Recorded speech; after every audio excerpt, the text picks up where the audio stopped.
Développement entre les institutions provinciales, c'est notamment les assemblées provinciales et le gouverneur qui sont à couteau tiré à tout bout de champ. C'est le cas de plusieurs provinces en ce moment, dans la Tchoko, dans le Sankourou, dans le Maniema, dans plusieurs autres provinces. Et là, on nous annonce l'entrée du bureau du Sénat pour le début de cette plénière qui est donc la première de cette session du mois de septembre, qui est une session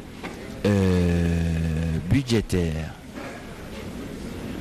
Il y a également le sénateur Modeste Bahati Lukwebo qui a passé un long moment sans donc sans donc participer aux plénières. Je crois que le bureau est donc entré, les ambassadeurs et chefs de mission diplomatiques sont déjà installés, différents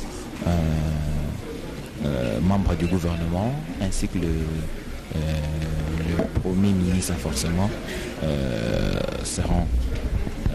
sont déjà ici dans la salle, mais je constate que le président n'a pas encore fait son entrée. C'est le bureau donc qui venait donc d'entrer dans cette salle, ce qui annonce un début imminent de la plénière du 15 septembre, une session, on ne le dira jamais assez, budgétaire.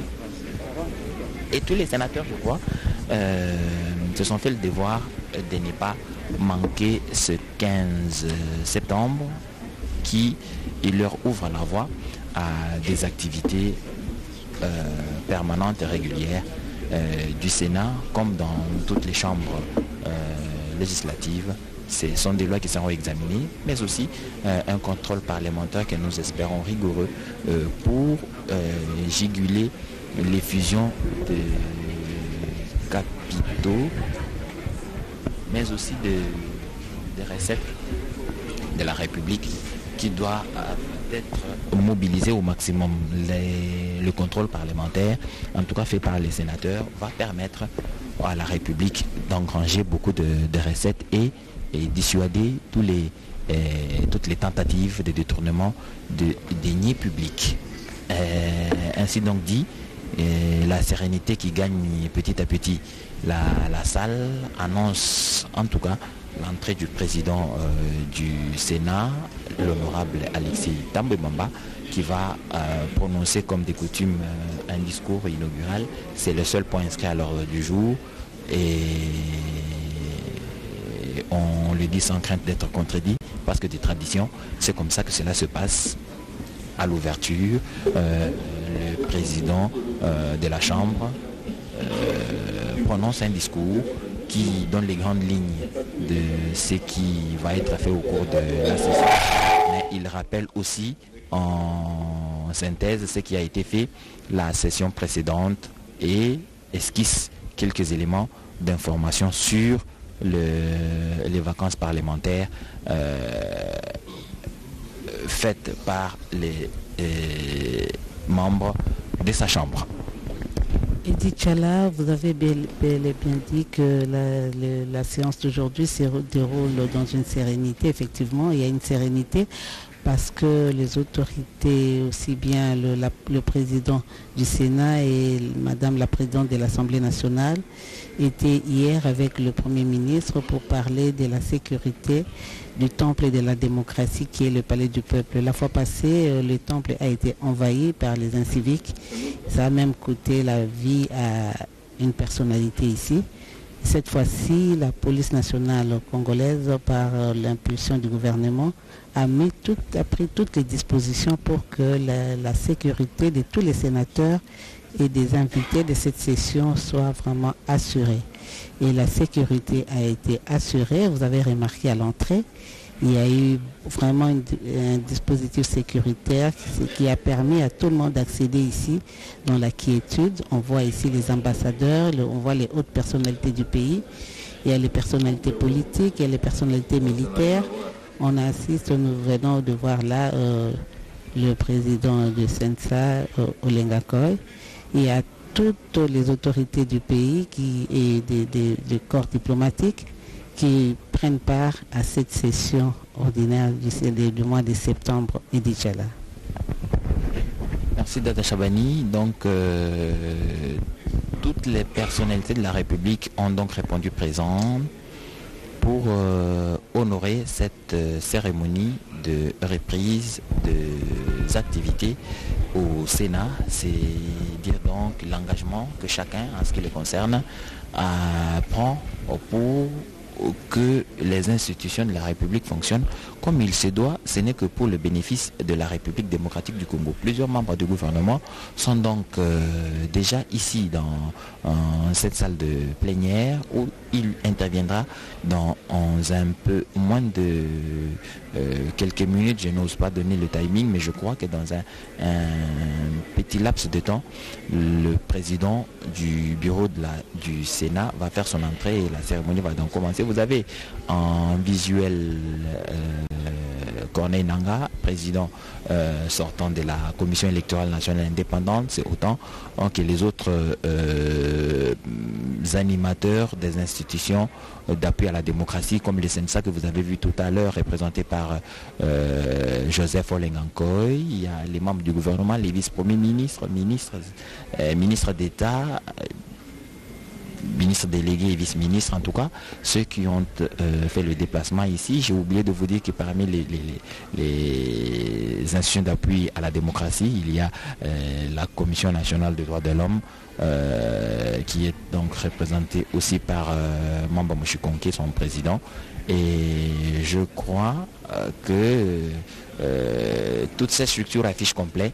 Et il sera ainsi procédé dans quelques minutes à l'ouverture de la session de septembre, une date constitutionnelle le 15 septembre. Nous ne pouvons pas nous empêcher, nous, Radio-Télévision Nationale Congolaise, de nous retrouver ici pour vous retransmettre en direct et permettre à l'ensemble de la population de la République démocratique du Congo, au pays comme à l'extérieur, de suivre mot à mot l'intervention de tout à l'heure du président du Sénat. Et je vous disais qu'en quelques lignes et d'habitude, ce sera un discours qui va brosser succinctement, certainement, l'essentiel de ce qui a été fait au mois de mars. Une session qui avait été entachée de beaucoup d'impairs et impactée négativement par la survenance du coronavirus. Mais il y a eu aussi des lois qui ont été votées. Il y a eu également des questions orales avec débat, des questions orales sans débat, des questions écrites. Mais tout ça a eu lieu au cours de la session passée. Et dans l'entre deux sessions, il y a eu les vacances parlementaires. Sur le plan politique, il y a eu certainement des activités qui vont faire l'objet de cette intervention du président du Sénat, sans rentrer dans la matière qu'il va forcément aborder, mais nous pensons que comme généralement c'est le cas, il aborde ces questions en liminaire et puis il fait des projections sur la session qui va s'ouvrir aujourd'hui. Il parle de grandes questions qui vont être abordées, il parle des grandes lois qui sont en pipeline et je crois que les différentes lois qui vont être analysées, en tout cas celles qui sont en souffrance, on citera quelques-unes, et après avoir reçu plusieurs personnalités parlant de la Commission électorale nationale indépendante et la réforme qui s'impose, je crois que le président du Sénat ne manquera pas dans son intervention d'aborder cette question et d'inviter les sénateurs à réfléchir profondément sur cette question vitale, socle même de notre démocratie, parce que c'est par la Commission électorale nationale indépendante que nous parvenons en tant que nation à régénérer notre classe politique, que nous permettons à notre population de redéfinir ces nouvelles orientations à travers les nouveaux animateurs auxquels il confie la charge du pays. C'est donc une matière très très importante, mais éminemment politique aussi. Il faudrait que le politique dépassionne le débat. Il parle de la République qui, après tout, dépasse tout politique. La République n'a pas de fin, alors que chaque politique sait qu'il finira un jour par être dompté par la mort. Ainsi donc, cette question qui nécessite une réflexion profonde et très fouillée va appeler chaque sénateur à un sursaut patriotique dépassant les débats ou les clivages politiciens pour mettre au devant de la scène, au devant de la réflexion, la République démocratique du Congo qui se trouve à un tournant de son histoire. J'étais en train de vous dire tout à l'heure que les sénateurs ont un rôle important et majeur à jouer dans la pacification de nos provinces. C'est entre autres les provinces qui sont en proie à des incompréhensions permanentes entre les assemblées provinciales et les gouverneurs. Je cite le cas de la province du Sankourou. Dans un environnement comme celui-là, il est impossible de penser au développement et les sénateurs, qui sont donc l'émanation de ces milieux, qui ont une influence sérieuse, une influence réelle sur les députés provinciaux qui les envoient ici à Kinshasa au Sénat, ils peuvent bien participer à la résolution des crises de façon apaisée et surtout avec une telle célérité pour épargner les populations à ce spectacle ahurissant et ce spectacle désolant de voir à chaque instant des individus qui ont la responsabilité de conduire le développement de tout un peuple s'adonner à des querelles intestines interminables sur des questions qui peuvent être résolues si on se parle franchement et sérieusement. Ce n'est pas une bonne chose et dans cette matière justement, les sénateurs ont la responsabilité d'entrer en scène et de travailler même de façon préventive et de façon avant-gardiste pour gérer ces incompréhensions qui naissent très souvent à cause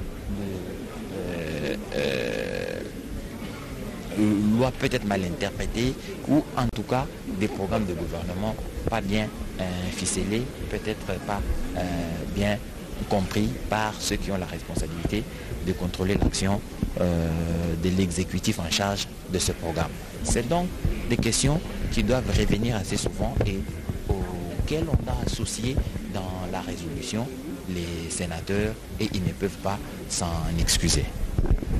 Eddy Tchala, le pays vit actuellement la récession économique qui a été impactée par la Covid-19 et qui a fait qu'il n'y a pas d'importation ni d'exportation.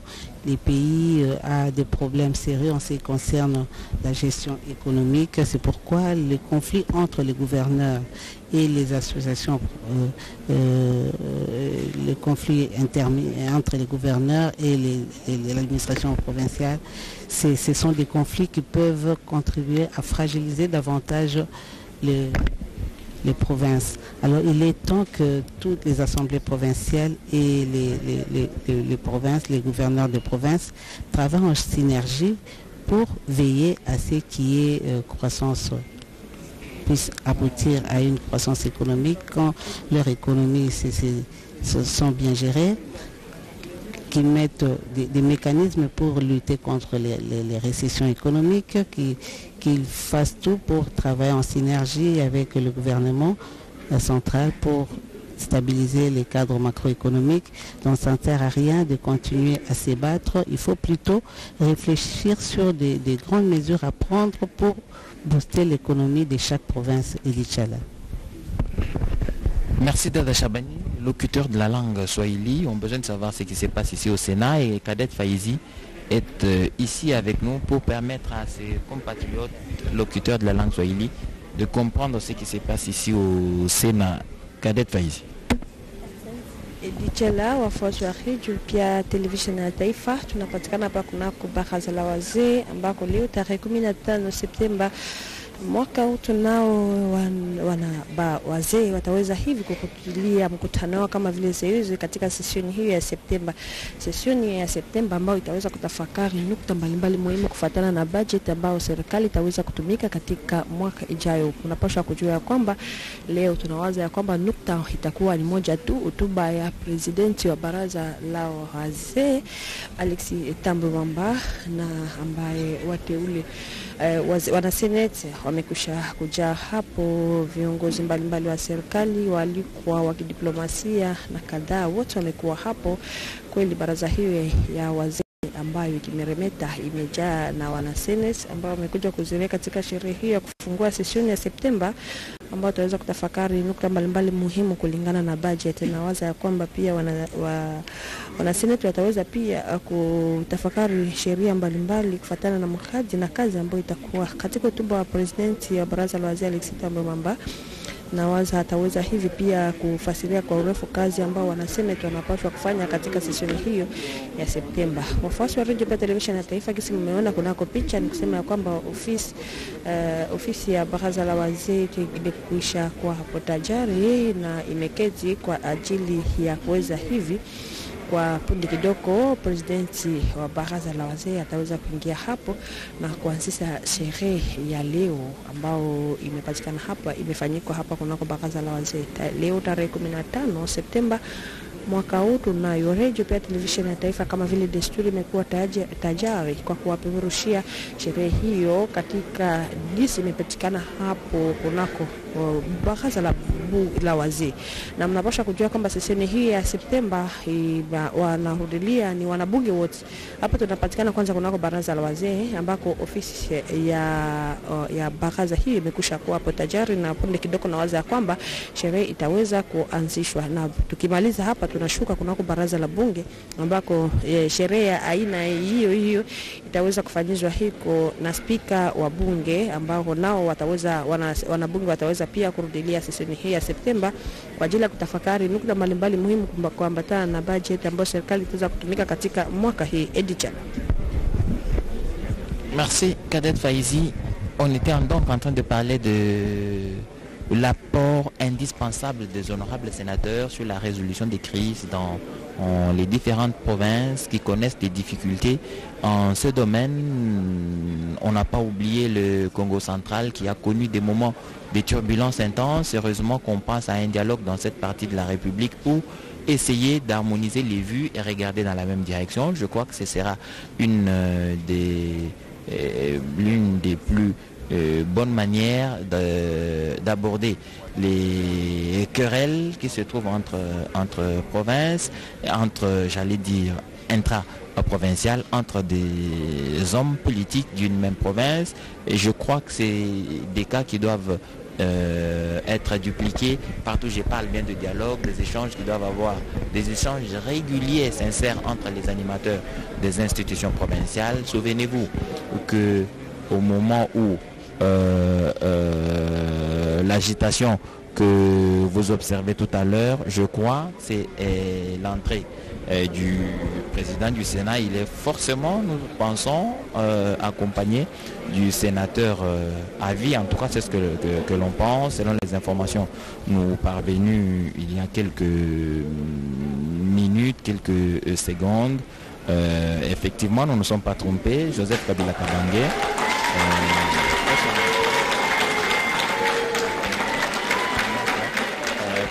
Comme sénateur à vie, il va donc prendre sa place pour participer, comme tout autre sénateur, à la vie de la nation. C'est un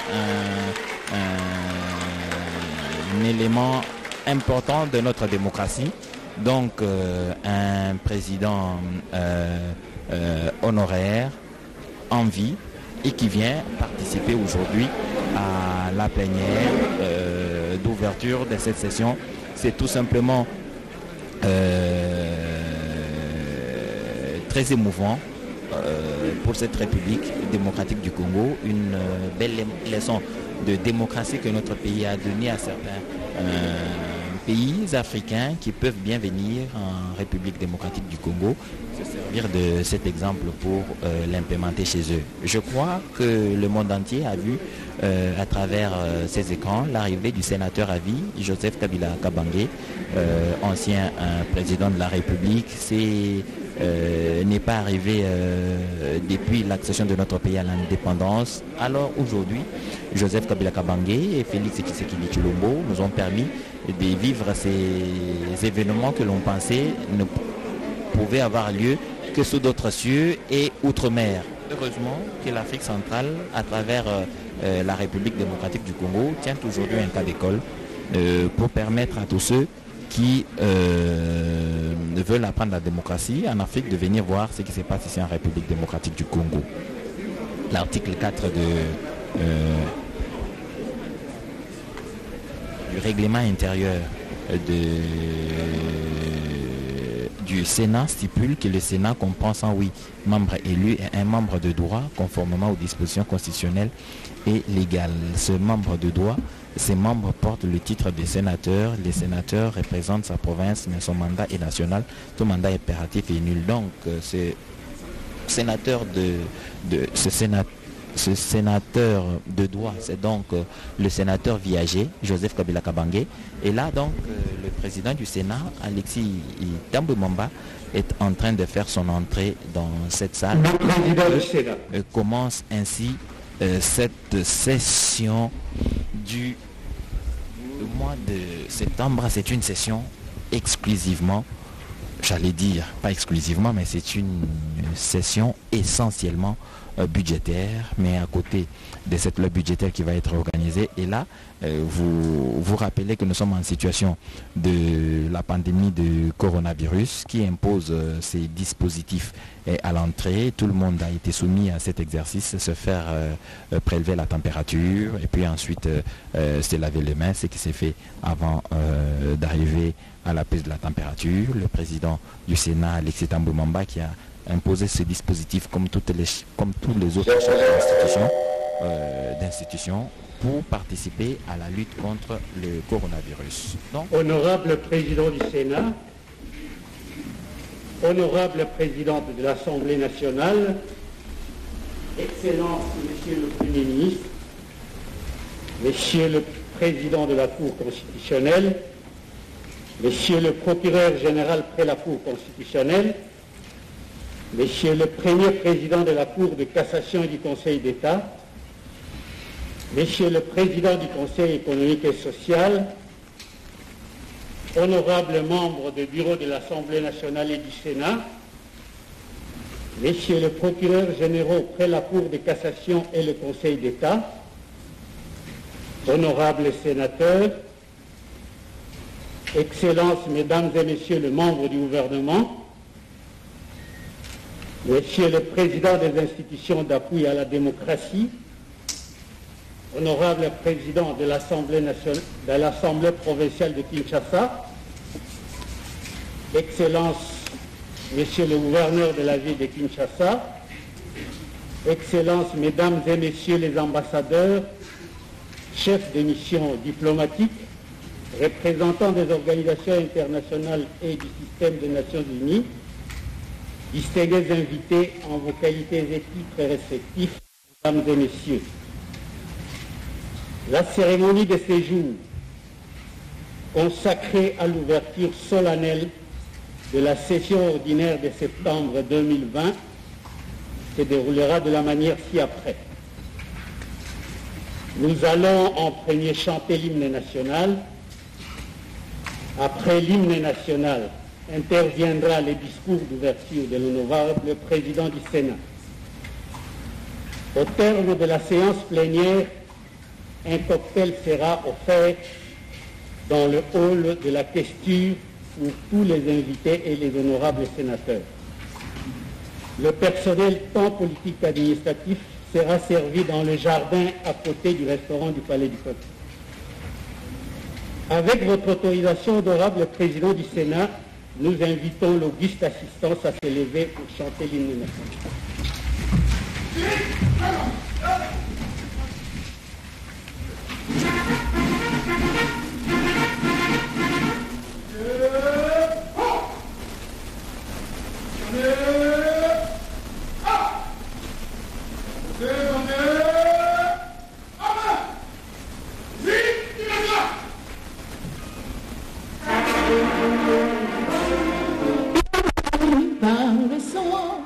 Unis dans les camps pour l'indépendance.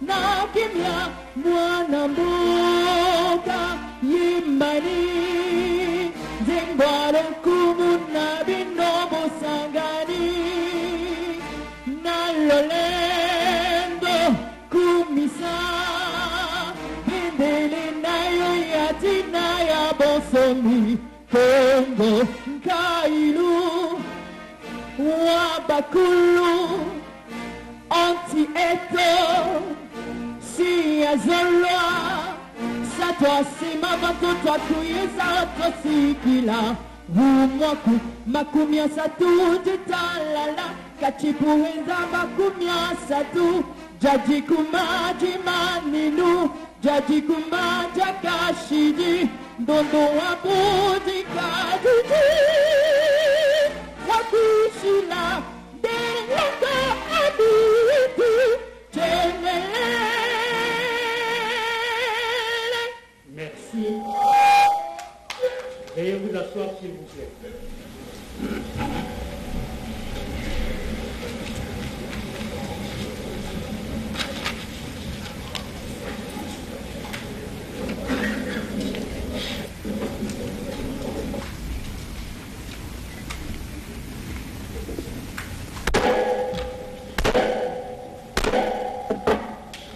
La séance est ouverte. Chers collègues sénateurs, l'ordre du jour de cette séance comporte un seul point, à savoir l'allocution du président du Sénat à l'occasion de l'ouverture de la session ordinaire de septembre 2020. Honorable présidente de l'Assemblée nationale et estimés collègues,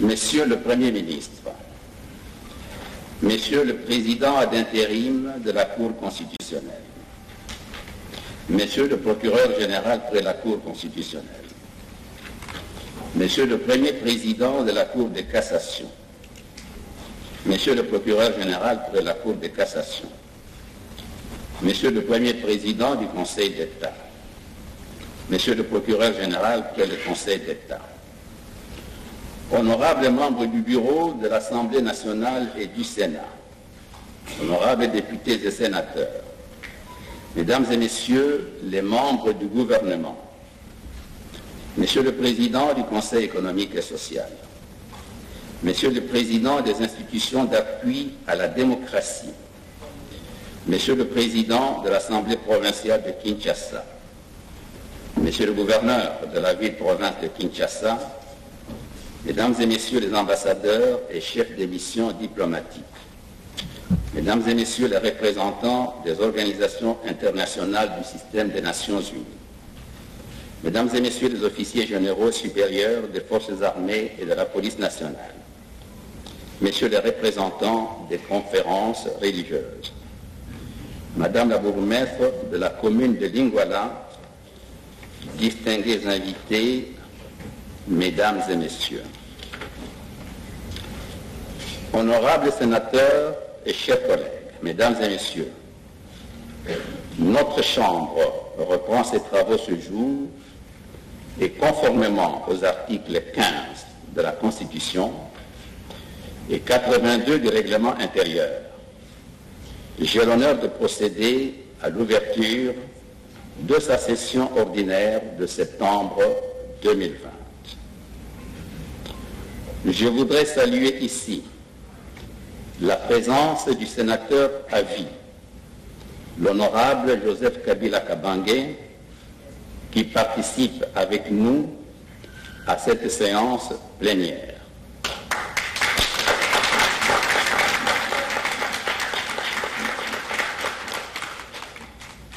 Honorables sénateurs et chers collègues, permettez-moi, avant de passer en revue les situations sécuritaires, économiques, sociales, politiques et du programme de notre institution, de revenir aux faits survenus dans notre pays ces derniers temps et qui peuvent continuer à influencer l'agenda de nos activités ainsi que les équilibres de la vie nationale. La pandémie du Covid-19, qui nous a confinés pendant une bonne période de cette année, est certes stabilisée, mais pas encore vaincue. Je salue en votre nom les efforts et l'efficacité avec lesquels le gouvernement et les différents services d'intervention ont et continuent à opérer afin de limiter le plus possible l'expansion de ces virus. C'est ici l'occasion de rappeler qu'il nous appartient, en notre qualité de parlementaires, de soutenir ces efforts par la sensibilisation de la population qui doit rester consciente que la fin de l'état d'urgence intervenu le 22 juillet 2020 ne signifie pas l'éradication de la pandémie. Nous sommes donc tous tenus de continuer à observer les mesures sanitaires dites gestes barrières, en l'occurrence la distanciation sociale, le port du masque et le lavage régulier des mains. Nous avons clôturé la session passée sous une forte tension qui a amené les groupes politiques, aussi bien ceux dits de l'opposition que ceux dits de la majorité de la société civile, à manifester par des marches dans la rue.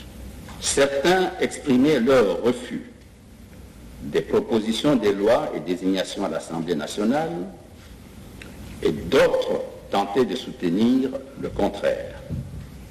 Dans tous les cas, la violence a été aux portes du temple de la démocratie avec, entre autres conséquences, l'interdiction d'accès au Parlement, provoquant la peur au ventre des députés et sénateurs qui devaient accéder à leur lieu de travail.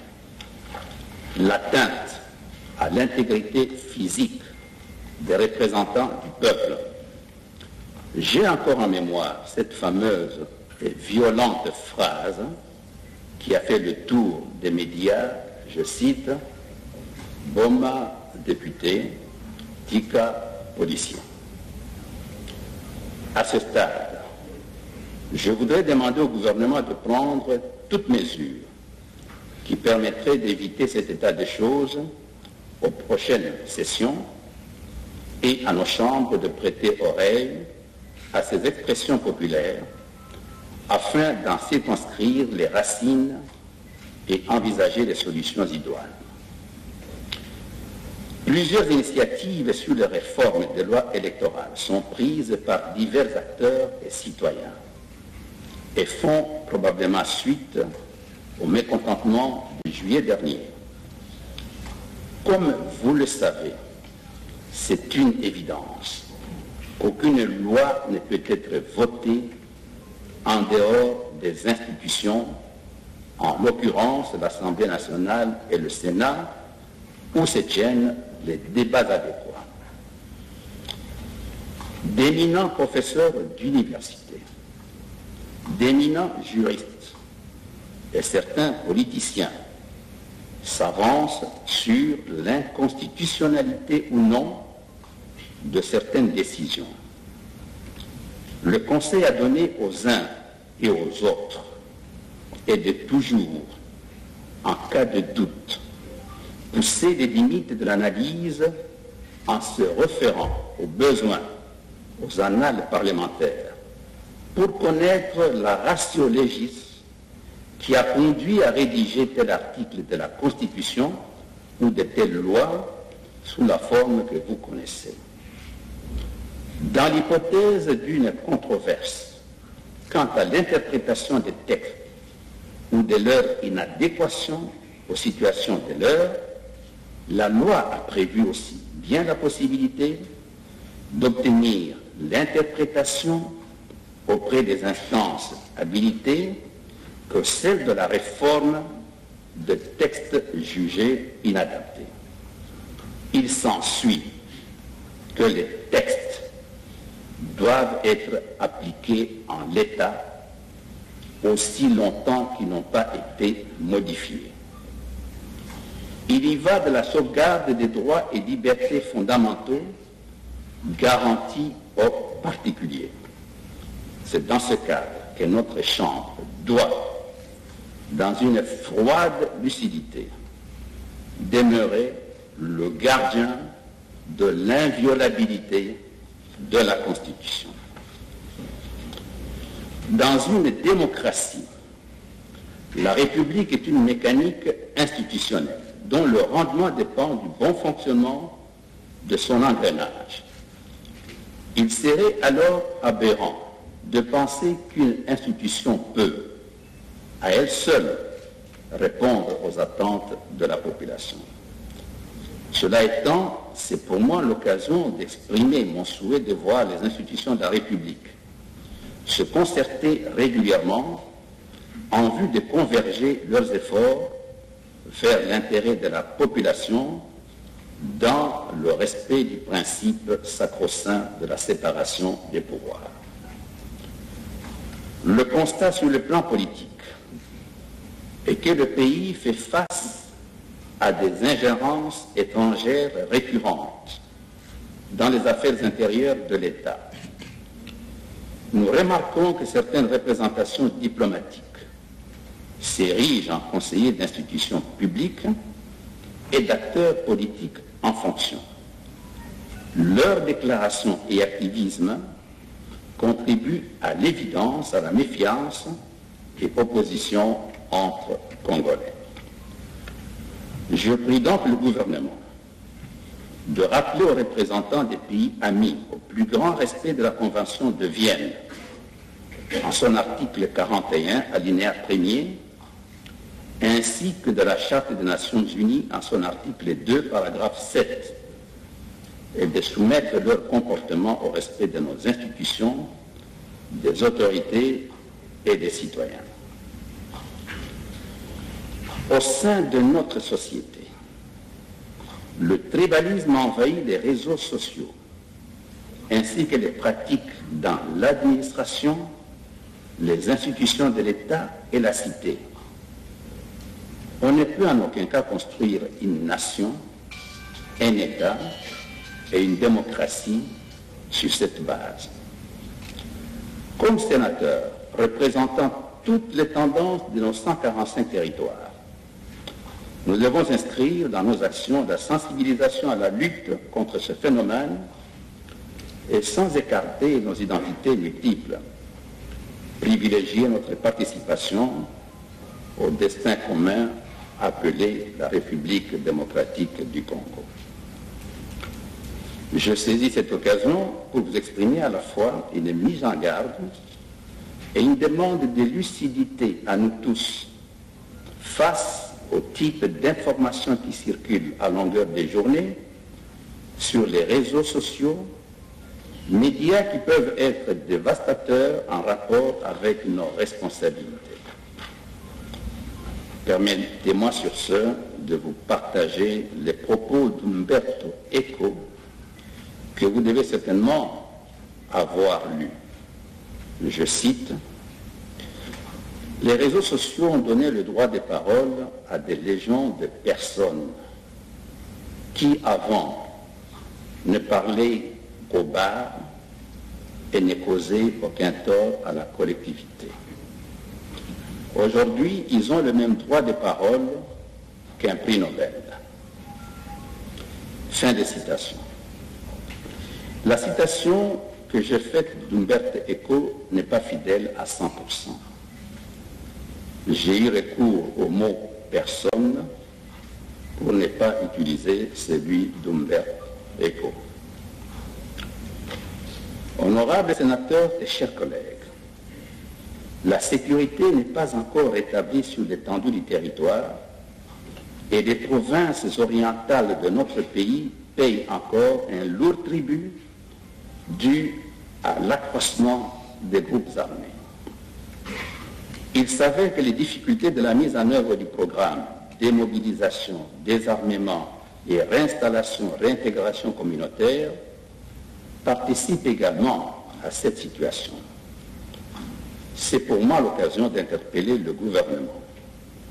Quand bien même les provinces interviennent au niveau de la réintégration communautaire, ce programme est de l'entière responsabilité du gouvernement. Il est important que les moyens nécessaires soient mobilisés pour son effectivité.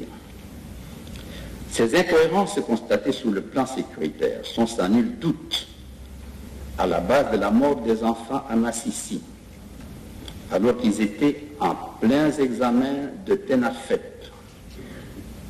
et ceux fauchés dans les hauts plateaux de Minembwe et à Irumu, à Ituri, ces dernières semaines. J'ai une pensée pieuse et compatie avec les familles qui ont perdu les enfants, auxquels j'associe les orpailleurs décédés dans l'éboulement de la mine d'or de Kamituga dans la province du Sud Kivu. Et aussi M. Bonkossi Mboyo Célestin, agent à la direction du matériel du Sénat, qui nous a quittés le 13 juin dernier. Je vous prie de vous lever et d'observer une minute de silence en leur mémoire.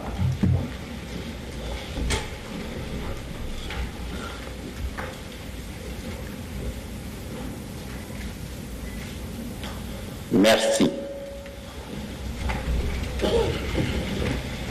Je salue par cette occasion l'initiative du président de la République qui convie 5 de ses collègues et présidents des pays voisins aux fins de concertations sur la paix et la sécurité à l'est de la République et dans la région des Grands Lacs. Nous espérons que ce sommet se tiendra rapidement et attendons beaucoup de lui pour la sécurité de l'Est.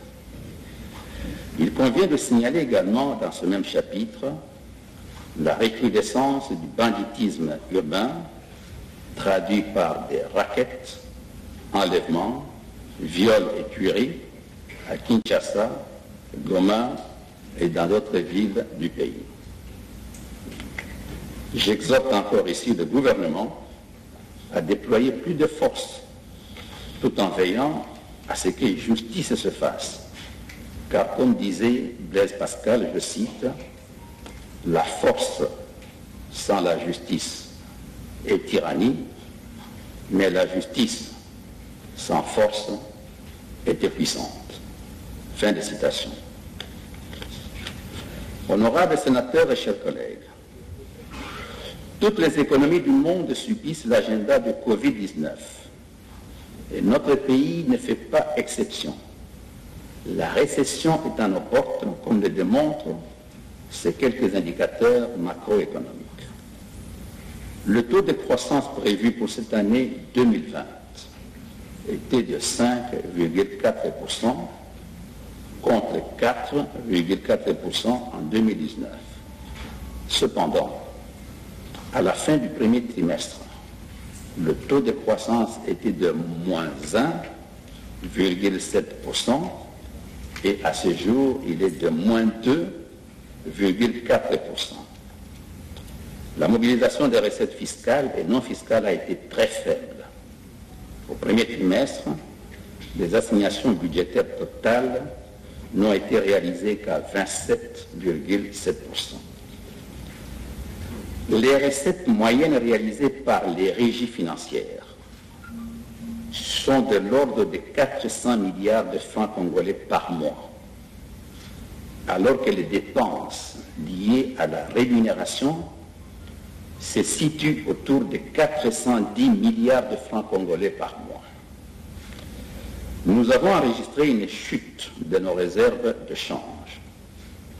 Et du fait de la dépréciation du franc congolais, les salaires des fonctionnaires, des enseignants, des magistrats, des militaires et des policiers ont connu une dévaluation de plus de 20% en quelques mois. Et plusieurs sociétés du secteur privé déposent le bilan. La stabilisation du taux d'inflation et les mesures que prennent les autorités monétaires et économiques présage d'une bonne prise en charge. Nous les y encourageons et leur recommandons de suivre de près, sinon de participer aux efforts africains pour réclamer des fonds frais au Fonds monétaire international en guise de compensation des pertes dues à la pandémie de Covid-19. Étant un des grands problèmes du siècle, cette crise peut en même temps être, une fois qu'elle passera, considérée déjà comme une opportunité et origine de nouveaux défis. Les pays riches remettent en question leur manière de consommer et dans certains domaines réajustent leurs politiques économiques. La sauvegarde des ressources de l'environnement devient un impératif pour le rééquilibrage de notre village commun, la planète. Les puissances occidentales et asiatiques recherchent la sécurisation et la stabilisation des réseaux d'approvisionnement en matières premières.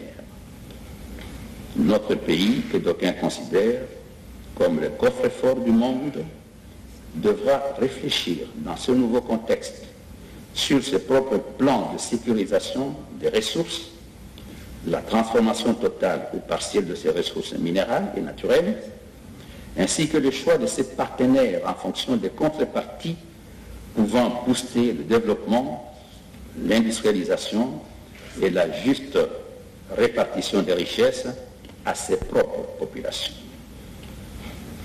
En votre nom, chers collègues, j'exhorte une fois de plus le gouvernement à étudier ces questions et de les intégrer dans le plan stratégique de développement des années à venir. Honorables sénateurs et chers collègues, comme vous le savez, la session de septembre est essentiellement budgétaire. Aussi, inviterai-je à cet effet le gouvernement à déposer le projet du budget 2021 au bureau de l'Assemblée nationale, conformément aux prescrits constitutionnels, dès le début de la session en cours, afin de permettre au Sénat d'y apporter son savoir-faire. Et comme à chaque fois, je voudrais rappeler que l'examen de ce projet de budget de l'État n'est pas un simple rituel parlementaire annuel. Il est un acte législatif de grande importance pour la vie de notre État, ainsi que celle de nos populations. Par conséquent, il devra être guidé par le souci de rencontrer leurs attentes et de mettre à la disposition du gouvernement un outil de gestion de sa politique aussi réaliste que pragmatique. La crise invoquée plus haut rendra les affectations budgétaires plus difficiles cette année. J'en appelle donc à l'assiduité et à la participation effective de tous les sénateurs aux séances de travail, tant en commission qu'en plénière, ainsi qu'à la rigueur dans le traitement de toutes les questions qui découleront de cet exercice. Pour nous mettre en phase avec la lutte contre la corruption, la maximisation des recettes et la rationalisation des dépenses, je recommande une grande attention aux recettes douanières, fiscales, non fiscales et parafiscales. Quant aux dépenses, vous pourriez examiner les rubriques relatives au processus de stabilisation de l'économie, du soutien au secteur productif, des besoins sociaux de base et de réhabilitation des infrastructures. C'est ici pour moi l'occasion de revenir sur la Caisse nationale de péréquation, pour laquelle je vous promettais de commander une étude de faisabilité pour la création d'un système financier destiné à l'utilisation rationnelle et efficiente de ces fonds aux fins de développement des provinces. Le confinement imposé par la Covid-19 n'a pas permis la réalisation de cette étude. Comme vous le savez, autant tout est régulé pour l'encaissement de ces fonds, autant les clés de répartition, les capacités d'étude, des demandes et des projets, le système de contrôle de l'utilisation, ainsi que la gestion financière de l'ensemble sont encore à définir. Le budget 2020 avait alloué un montant de 1082 milliards de francs congolais à la Caisse nationale de péréquation. À ce jour, le sous-compte général du Trésor à la Banque centrale du Congo, réservé à la Caisse nationale de péréquation, n'a jamais été alimenté. Des informations à ma possession signalent que les prévisions de l'exercice 2021 envisageraient de rabattre ce montant à 441 milliards de francs congolais. Une telle proportion de rabattement drastique, même justifiée par la mauvaise conjoncture économique, me semble inquiétante. C'est pourquoi je recommande qu'au moment venu, cette question soit examinée le plus rationnellement possible par notre commission ECOFIN. J'exige du gouvernement de verser déjà la quotité 2020 au prorata des recettes encaissées au sous-compte général, conformément à l'article 24 de la loi créant la Caisse nationale de péréquation.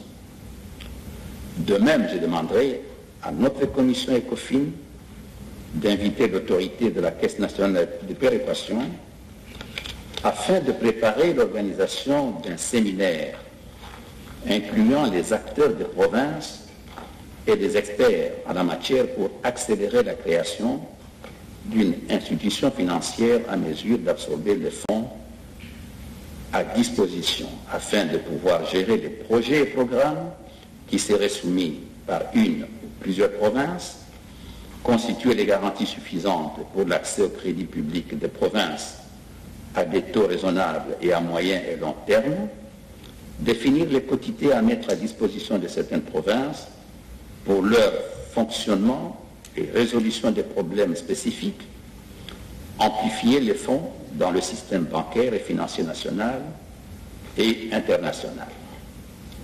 Dans le même ordre d'idées, je souhaite que la commission ECOFIN se penche également sur la question des rétrocessions aux provinces qui continuent à souffrir du non-respect des dispositions légales. Ce travail est d'une impérative nécessité. Toujours dans ce chapitre budgétaire, je propose d'examiner en anticipation la possibilité de créer un compte d'affectation spéciale sous le libellé élections 2023, qui par le fait de ne pas être clôturé à la fin de chaque exercice, permettra d'éviter toute recherche impréparée ou contribution incontrôlée aux élections de 2023. Les montants seraient déterminés en fonction des dernières prévisions du budget des élections prochaines, tel qu'il apparaît dans le rapport 2019 de la CENI. Honorables sénateurs et chers collègues, le fait que cette session est essentiellement budgétaire et procédera à l'examen du budget de l'État de 2021 ne doit pas éluder les autres initiatives et de contrôle parlementaire. C'est pourquoi j'ai fait observer que des propositions de loi déposées depuis le début de la législature peinent à avancer et il convient de considérer celles qui nous seront transmises par l'Assemblée nationale prochainement. Je vous convie donc à plus d'engagement dans la production législative afin de résorber les goulots d'étranglement et ce, dans l'intérêt supérieur de la nation. Puis-je dès lors attirer votre attention sur le fonctionnement des commissions et rappeler que selon les articles 40, 41, 191 et 192 du règlement intérieur du Sénat, les commissions permanentes sont des organes techniques à la disposition de la plénière et du bureau du Sénat. En conséquence, leurs initiatives doivent recevoir l'aval de l'un de ces deux organes. Par ailleurs, il est impératif de retenir que les travaux en commission doivent se dérouler à huis clos, que leurs conclusions sont adressées à la plénière et qu'aucune commission ne peut les rendre publiques. Honorables sénateurs et chers collègues, pour terminer, je voudrais m'acquitter du devoir de vous rappeler que conformément à l'article 233 de notre règlement intérieur, nous avons l'obligation de dresser et de déposer au bureau du Sénat un rapport de vacances parlementaires. Celui-ci doit comporter non seulement la description des problèmes politiques, sécuritaires, administratifs, économiques, sociaux et culturels de nos circonscriptions électorales respectives, mais aussi des propositions de solutions. Sur ce, je déclare ouverte la session ordinaire de septembre 2020. Je vous remercie. Vous avez suivi donc un discours bien étoffé, mais qui a ramassé toutes les questions relatives à la vie de la République. La séance est levée. Et je crois donc que, comme nous vous le disions au tout début, cette session connaît une charge émotionnelle remarquable.